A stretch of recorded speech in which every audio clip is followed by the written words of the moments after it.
Here is the solution for that problem. So liquidator's final statement, receipt side that we have to consider. So realized value of assets, the total assets realized, that is 30 lakh 50,000. Then liquidation expenses, liquidator remuneration on realization, that is on assets realized. So total assets realized at 30 lakh 50,000 on that 3%. Then debentures.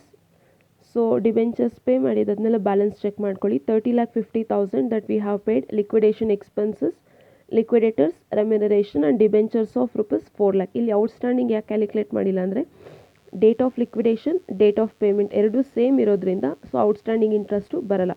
So date of liquidation ಮತ್ತು date of payments difference ಇದ್ದಾಗ so that we have to calculate outstanding ಇಂಟ್ರೆಸ್ಟ್ನ calculate ಮಾಡಬೇಕಾಯ್ತು. So debentures pay ಮಾಡಿದಾದ್ಮೇಲೆ the company is having the balance of 25,04,500. The total preferential creditors is 1,49,500. So this is preferential creditors. 1,05,000 is preferential creditors and 44,500 is income tax payable. So that we are having the sufficient balance that we can discharge both the things, that is preferential creditors and income tax, even that is also preferential. So after that we have balance of 23,55,000. So the total unsecured creditors, it comes to 7,45,000. Sorry, 10,45,000 that we are having sufficient balance. So 10,45,000 is required, but we are having 23 lakh. So we are having the sufficient balance. So complete unsecured creditors na discharge ಮಾಡಿ. In this we have to calculate remuneration only on the realization of assets. Realization of assets ಮೇಲೆ ಮಾತ್ರನೇ ರೆಮ್ಯುನರೇಷನ್ನ calculate ಮಾಡಬೇಕಾರದು. So ಒಂದೇ remuneration ಬರುತ್ತೆ. So no need to calculate, ಪ್ರಾಬ್ಲಮಲ್ಲಿ ಏನೂ ಕೊಟ್ಟಿಲ್ಲ. Then so balance available is 13,10,000. So preference share capital and dividend calculate ಮಾಡಿದಾಗ ನಿಮಗೆ ಟೋಟಲಿ 12,40,000 ಆಗುತ್ತೆ. That we are having the sufficient balance. 13,10,000 ಇದೆ, ನಮಗೆ required capital is 10,00,000, arrears of dividend that is for 2 years 2,40,000. So totally 12,40,000. This is amount available to equity shareholders. Then so 70,000 equity shareholders. ಇಲ್ಲಿ ಎರಡು equity shares ಇರೋದ್ರಿಂದ so that we have to discharge, ಎರಡು equity ಶೇರ್ಸ್ಗೆ discharge ಮಾಡಬೇಕಾಗತ್ತೆ. So calculation of amount payable to equity share holders. So first we have to calculate what is the excess amount that is received by the company per share. On the first 5,000 shares, paid up value is 60. On the second 5,000 shares, paid up value is 50. So excess amount is 10 rupees. So 5,000 into 10, 50,000.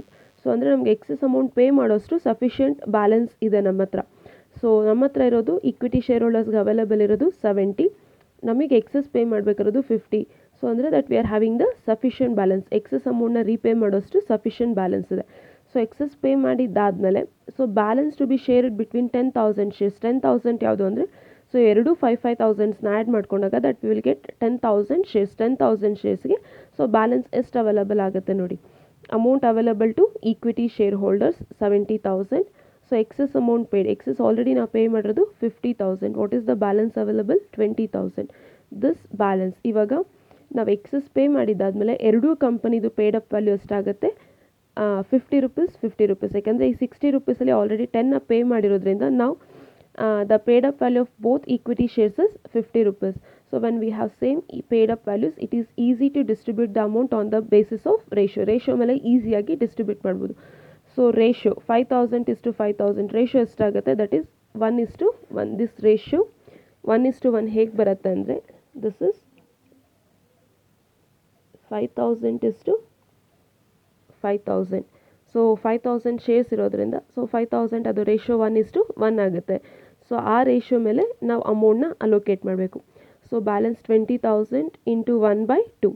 So 1/2 that is half. 1:1 ಮಾಡ್ಕೊಂಡಾಗ 10,000. Already ನಾವು excess ಎಷ್ಟು pay ಮಾಡಿದ್ದೀವಿ? 50,000 already excess pay ಮಾಡಿರೋದ್ರಿಂದ so ಅದನ್ನು consider ಮಾಡ್ಕೊಳ್ಳಿ. So totally ನಾವು first 5,000 ಶೇರ್ಸ್ಗೆ ಎಷ್ಟು pay ಮಾಡ್ತಿರೋದು? 60,000. On the second 5,000 shares, again 20,000 into half, that is 10,000.